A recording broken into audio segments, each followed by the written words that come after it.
হ্যাঁ, ফাইনালি আমার dream গার্লের পোর্ট্রেটটা complete হলো। আগের ভিডিওতে তোমরা সবাই দেখেই নিয়েছো যে পূজাদির ছবিটা আমি কতদূর কমপ্লিট করেছিলাম। চলো আজকে পুরোটা কমপ্লিট করি। তো চলো আঁকাটা আঁকতে আঁকতে তোমাদের সাথে কিছু মনের কথা শেয়ার করি। জানো তো এই পোর্ট্রেটটা আঁকতে গিয়ে আমি অনেক কিছু শিখেছি, অনেক কিছু বুঝেছি, অনেক মানুষ চিনেছি। তাই পরে যত সুন্দর পোর্ট্রেটই আঁকি না কেন, এই পোর্ট্রেটটা আমার মনে একটা অন্যরকম জায়গা নিয়েই থাকবে। জানো তো এই পোর্ট্রেটটা আঁকতে গিয়ে আমি শিখেছি জীবনে কোনো কিছুই অসম্ভব নয়। আমি বুঝেছি অসম্ভব বলে কিচ্ছু হয় না, অসম্ভব বলে কোনো শব্দ আমাদের জীবনের উপাধ্যায় রাখাই উচিত নয়। মানুষ পারে না এমন কোনো কাজ নেই। এই তো দেখো না, যেই ছেলেটা কোনো দিনও আঁকা শেখেনি, যেই ছেলেটা পোর্ট্রেট আঁকতেই পারতো না, পোর্ট্রেট কি সেটাই জানতো না, পোর্ট্রেটের ব্যাপারে পুরো 0% নলেজ ছিল, পোর্ট্রেট আঁকার কথা ভাবা তো দূরের কথা, মনে হতো পোর্ট্রেট আঁকার থেকে কঠিন জিনিস পৃথিবীতে আর কিচ্ছু নেই।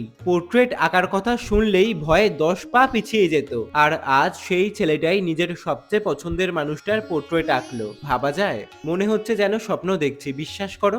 জানো তো পূজাদির ছবিটা হাফ এঁকে মানে ওই চোখটা কমপ্লিট করে আর স্কিন কালার চাপিয়ে আমি বন্ধ করে দিয়েছিলাম আঁকাটা আঁকা। আমি ধরেই নিয়েছিলাম যে আমার দ্বারা আর হবে না, আমি আর কমপ্লিটই করতে পারবো না। কিন্তু না, মা ভবতারিণী মা সরস্বতীর তো অন্যরকমই ইচ্ছা ছিল।